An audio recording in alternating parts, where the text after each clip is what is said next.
Hello viewers, my name is Aleena Chaudhary and I am going to read you a story called Cinderella, a fairy tale written by Daisy Fisher. Once upon a time there lived an unhappy young girl. Unhappy she was, for her mother was dead. Her father had married another woman, a widow with 2 daughters, and her stepmother didn't like her one little bit. All the nice things, kind thoughts, and loving touches were for her own daughters, and not just the kind thoughts and love, but also dresses, shoes, shawls, yummy food, comfy beds, as well as every home comfort. All this was laid on for her daughters, but for the poor unhappy girl there was nothing at all. No dresses, only the stepsisters' hand-me-downs. No lovely dishes, nothing but scraps. No nice rest and comfort, for she had to work hard all day and only allowed to sit for a while by the fire near the cinders. That is how she got her nickname, for everybody called her Cinderella. Cinderella used to spend long hours all alone, talking to the cat. The cat said meow, which really meant cheer up. You have something neither of your stepsisters have, and that is beauty. It was quite true. Cinderella, even dressed in rags with a dusty grey face from the cinders, was a lovely girl, while her stepsisters, no matter how splendid and elegant their clothes were, still clumsy, lumpy, and ugly, and always would be. One day, beautiful new dresses arrived at the house. A ball was to be held at court, and the stepsisters were getting ready to go for it.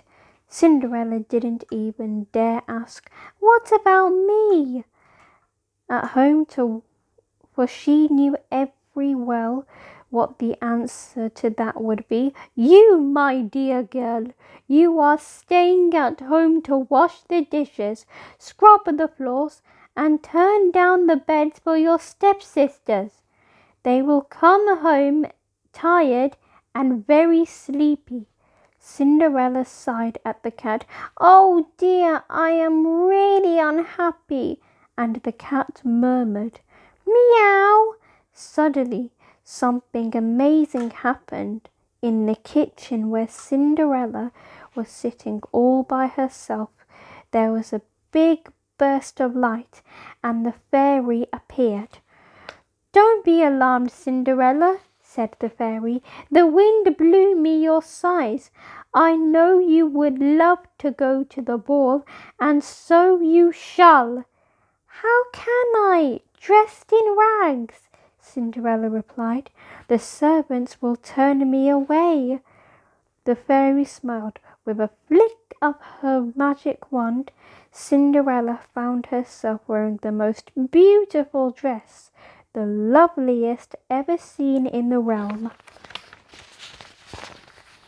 "Now that we have settled the matter of the dress," said the fairy, "we'll need to get you a coach.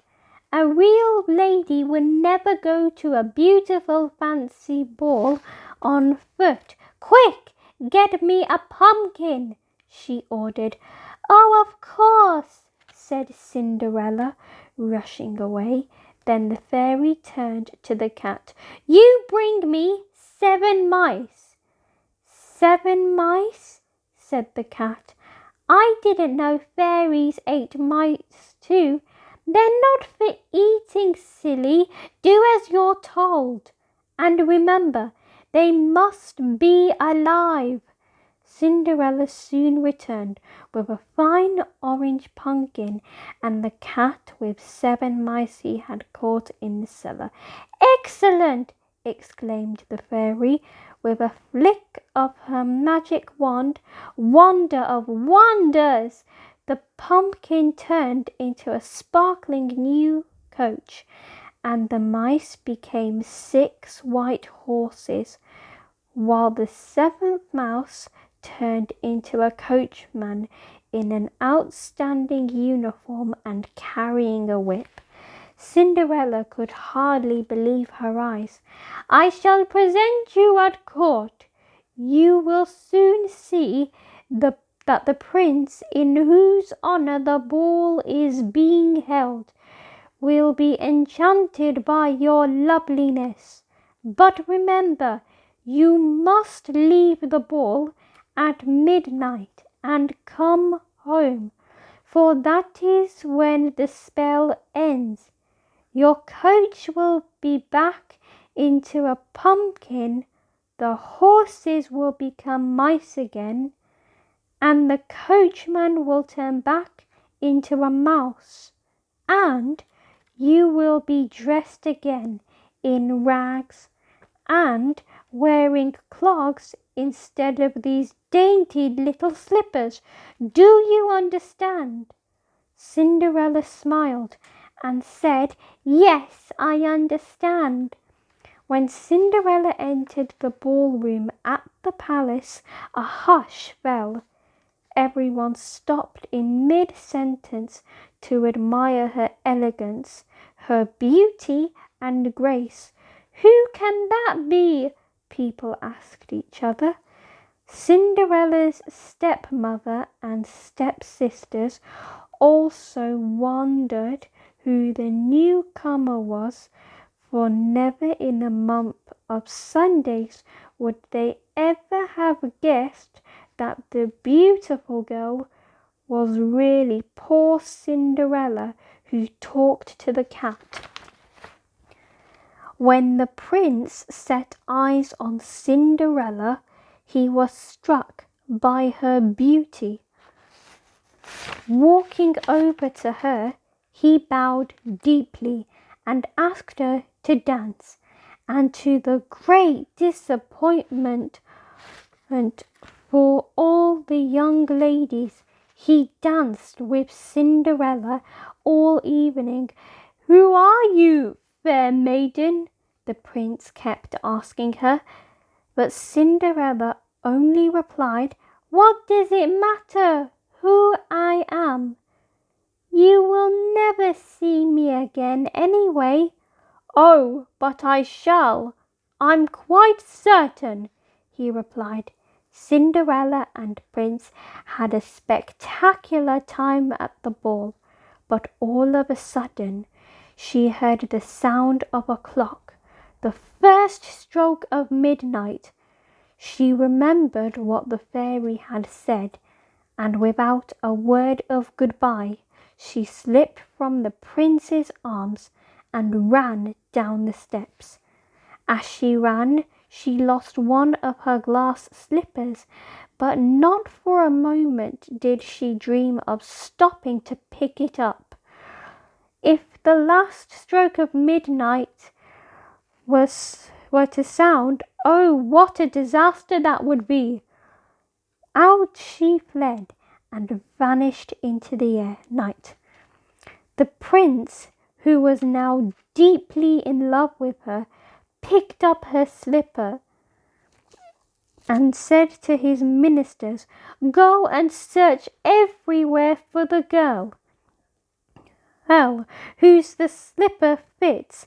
I will never be content until I find her."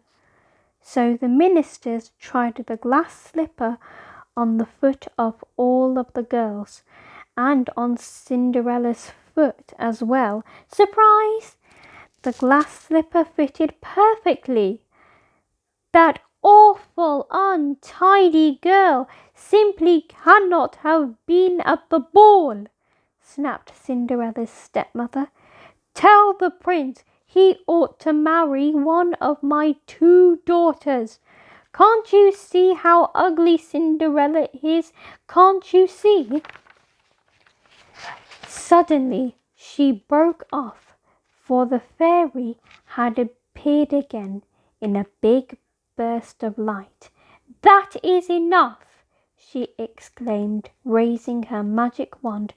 As quick as thunder, Cinderella appeared in a beautiful and splendid dress, shining with sparkles, youth, and beauty. Cinderella's stepmother and stepsisters gaped at her in joy and amazement. Finally, Cinderella and the prince got married and lived happily ever after. The end.